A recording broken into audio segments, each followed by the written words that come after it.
안녕하십니까. SPM 리서치의 김영재입니다. 어제 분기 리펀딩에서 큰 그림은 공개가 됐죠. 오늘 내일 FOMC 거치고 또 분기 리펀딩도 내일 구체적인 안이 나오겠죠.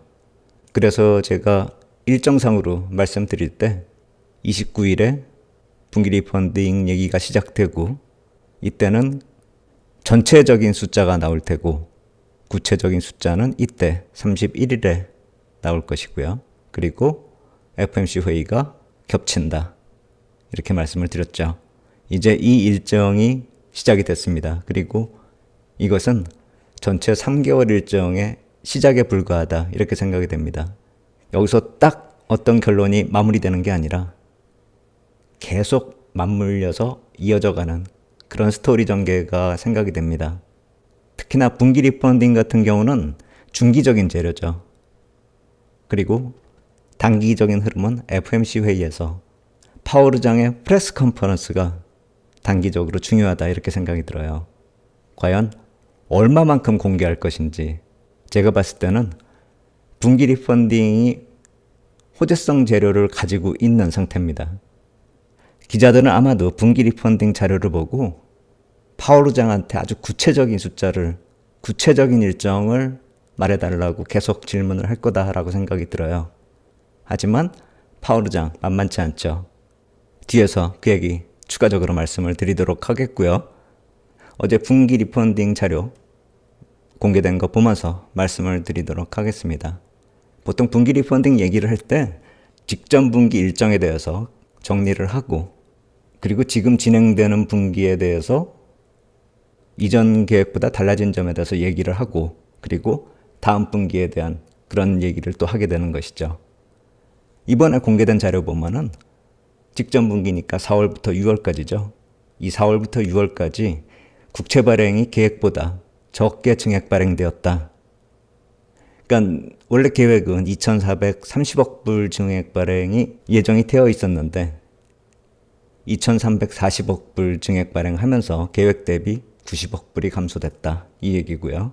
그리고 분기 마감 현금 잔액은 계획이 7,500억 불이었는데 7,780억 불로 계획 대비 280억 불이 증가됐다. 이 얘기입니다. 그렇다면은 다음 분기에 이 증액된 만큼이 또 부담이 줄어들겠죠.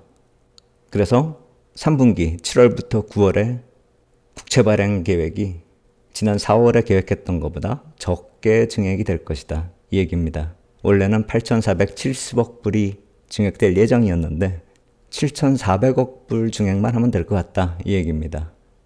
4월 예정 대비 1,060억 불이나 감소하는 것이거든요. 이렇게 따지면은 지금 1,070억 불 이렇게 나오는데 재무부는 1,060억 불 감소로 집계를 하고 있습니다.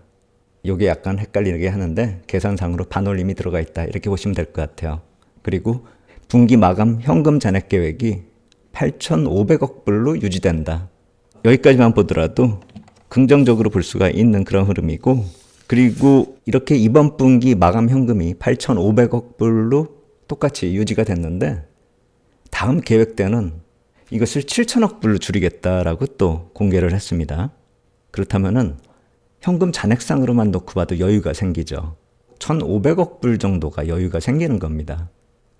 그만큼 시중의 유동성이 여유가 생길 수 있다. 이 점도 봐야 될 것 같습니다. 계속 늘려왔거든요. 캐시 밸런스를요. 그런데 8,500억 불까지 늘린 다음에 4분기에는 그걸 줄이겠다라는 것입니다. 한번 이거를 표로 한번 제가 볼게요. 분기별로 국채 발행 계획을 이렇게 놓고 봤을 때 이번에 나온 자료는 이 오른쪽 끝에 올해 2분기, 올해 3분기 이 얘기죠. 이 앞에 거는 2016년부터 팬데믹 지나가지고 올해까지 그 증액 발행되는 그 증액 규모입니다.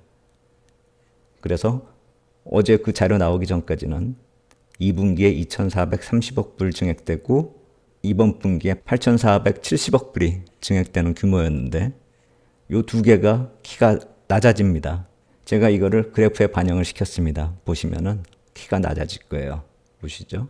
예, 이렇게 낮아집니다. 2분기에 2,340억 불 발행으로 좀 줄어들었고 그리고 이번 분기도 7,400억 불로 증액 규모가 줄어듭니다. 어제 계획 이전에는 이게 이렇게 컸었잖아요. 올해 중에 가장 큰 거죠. 작년 4분기 이후로 가장 큰 건데 그게 이렇게 확 줄어든 겁니다. 키가 많이 낮아졌잖아요. 그래서 이번 분기에 발행되는, 그러니까 7, 8, 9월에 발행되는 물량도 감소를 한 것이고 지난 분기에도 적어졌고 이번 분기 7, 8, 9월에 발행되는 국채 물량도 계획보다 좀 줄어들었다. 이 역시 마찬가지로 유동성 측면에서 긍정적이고 국채 수급 쪽에서도 긍정적이다 이렇게 볼 수가 있겠죠. 그리고 다음 분기 더 적어진다는 얘기입니다. 5,650억 불만 증액 발행하겠다고 결정을 한 겁니다.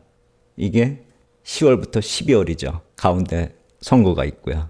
그렇다면 캐시 밸런스가 지금 8,500억 불에서 다음 분기에 7,000억 불로 줄어드니까 1,500억 불 정도가 여유가 생겼고 지금 여기서도 이번 분기보다 다음 분기가 약 한 1,800억 불 정도가 적게 발행이 되는 것이죠.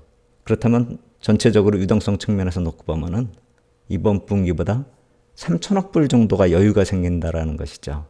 그러면 증액되는 규모를 환산해서 생각을 해본다면 여기서 캐시 밸런스 1,500억 불을 줄이면은 증액 발행되는 규모가 4,100억 불 정도로 계산할 수가 있잖아요. 이번 분기보다 증액 발행 규모를 따졌을 때 60% 정도밖에 안 된다라는 그 얘기입니다. 10월부터 12월까지 유동성이 상당히 여유가 생길 수 있다라는 그 뜻입니다. 그것을 장기물하고요, 단기물로 좀 나눠서 생각해 보면은 이 표는 지난 분기까지 장기물을 붉은색으로 표시하고 단기물을 푸른색으로 표시를 했거든요. 그렇게 만든 표인데 증액되는 규모로 따져봤을 때는 2022년 4분기하고 비슷하다 이렇게 볼 수가 있겠고 그만큼 키가 많이 낮아진다 이렇게 볼 수가 있습니다.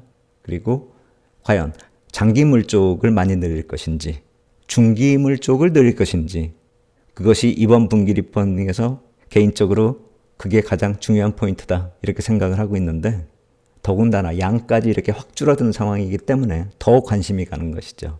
만약에 장기물을 많이 줄여버린다. 크리스토퍼 월러 이사가 QT 테이퍼링을 거론할 때 MBS는 페드가 보유한 거 계속 다 없애버리고 단기물 비율을 좀 많이 증가시키겠다 이렇게 얘기했잖아요. 그래서 만약에 페드가 이번에 QT 테이퍼링 일정에서 얘기했듯이 그것이 이번에 적용이 된다라고 한다면 그래서 단기물을 상대적으로 좀 늘리고 많이 줄어든 전체량에서 중장기물을 그대로 또 감소시켜버린다라고 한다면 과연 어떻게 시장에 반영이 될까? 그걸 한번 생각해 보셔야죠. 수급 쪽에서도 국채 시장에 도움이 되겠는데 중장기물을 많이 감소해서 발행한다라는 것은 지금이 금리 정점일 수 있고 향후에 낮아진다라는 것을 주는 하나의 시그널일 수가 있죠. 그렇기 때문에 이번 분기 리펀딩에서 전체적인 숫자가 긍정적인 시그널을 한 번 줬고요. 내일 모레 31일에 이 디테일한 얘기가 나온다라고 한다면 중기적인 관점에서 국채 시장을 기초로 해서 전체 유동성 흐름 그리고 자산 시장의 흐름을 우리가 어느 정도 중기 시각을 정리할 수가 있을 거다 이렇게 볼 수가 있겠죠. 국채 시장의 전체적인 수급 흐름하고 금리 높이를 어느 정도 우리가 생각해 볼 수 있는 타이밍이 다가오고 있다 이 얘기를 하는 것입니다. 그리고 어제 나온 자료 또 하나 있어요. 전체적인 분기 계획을 세우면서 경제 검토한 내용도 있거든요. 최근에 FOMC 회의 준비하면서 이 베이지북 만들어졌죠. 최근에 옐런 의장이 이 재무부 장관이 된 다음부터는 이 베이지북 내용이 이 분기 리펀딩 때 또 적용이 되는 경우가 많고 그 내용이 그대로 또 FOMC 회의에서 경제 전망이나 경제 얘기를 파월 의장이 얘기할 때 거의 비슷한 얘기를 하는 경우가 많습니다. 여기서도 한번 우리가 FOMC 회의에서 어떻게 얘기가 거론이 될지 짐작을 할 수가 있을 것 같은데요. 한번 그 내용 보시면은 베이지북 내용하고 거의 내용이 비슷합니다. 2분기 미국 경제에 대해서 얘기를 하는데 인플레이션은 이전보다 더 둔화되는 그런 모습 속에서 생산량하고 노동시장의 성장세가 이어졌다 이 얘기거든요.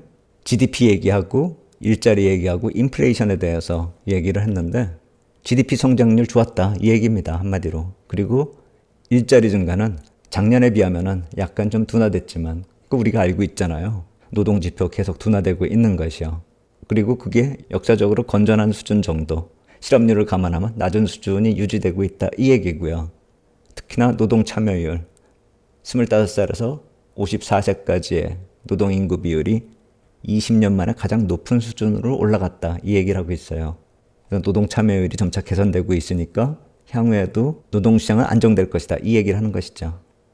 그리고 인플레이션은 둔화세 이어갔고 아직은 높은 수준인데 압력은 완화되고 있다. 특히 주택 임대 가격이 좀 낮아지고 있고 그 이외 항목들의 상승률은 눈에 띄게 둔화되고 있다. 이 얘기를 하는 겁니다. 그래서 정리를 하면은 FOMC의 목표치하고 일치하기 위해서는 추가적인 하락이 필요하다. 하지만 소프트 랜딩으로 가는 경로는 일관되게 유지되고 있다. 이 얘기를 하고 있는 겁니다.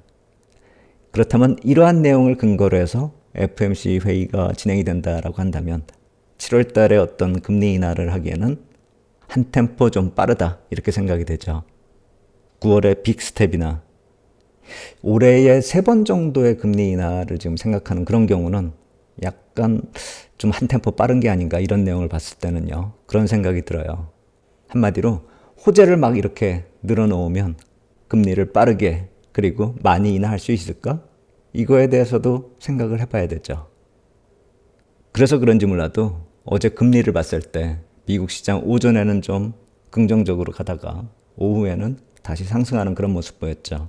전체적인 채권 발행 규모를 놓고 봤을 때는 시장이 좀 긍정적으로 기대를 했는데 이런 내용이 나오면서 금리가 내리다가 말았다. 이렇게 정리를 할 수가 있겠죠.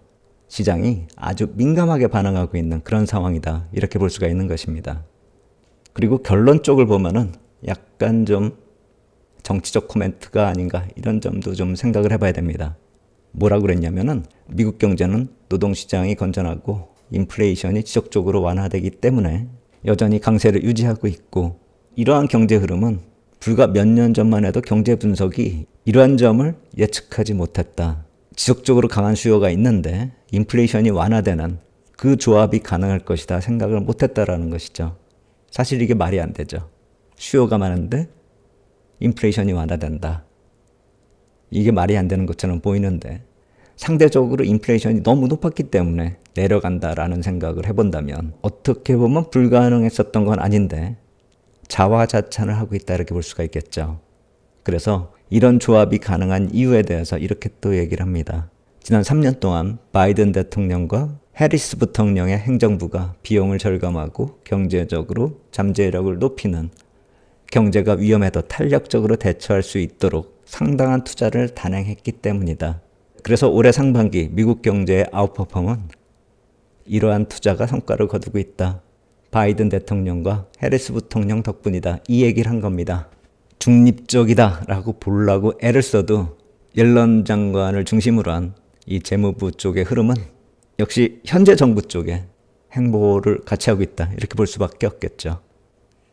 뭐 정치적인 측면을 무시할 수는 없겠다. 이런 생각이 들고 다만 이러한 코멘트가 금리 인하 쪽에 긍정적인지는 잘 생각해 봐야 될 것 같고 제가 그래서 이분 프레스 컨퍼런스 때를 좀 조심하자 이 얘기 말씀드릴게요. 미국 시간 31일이 되는 것이죠. 중기 후제가 일단 깔려 있어요. 하지만 제이 파월 만만치 않을 것이다. 전 그 생각해요. 중기 후제가 잠복해 있지만 단기적으로는 구체적인 일정, 금리 인하 시기나 금리 인하 폭이나 구체적인 수치 확인해주지 않을 가능성이 크다. 이런 생각이 들어요.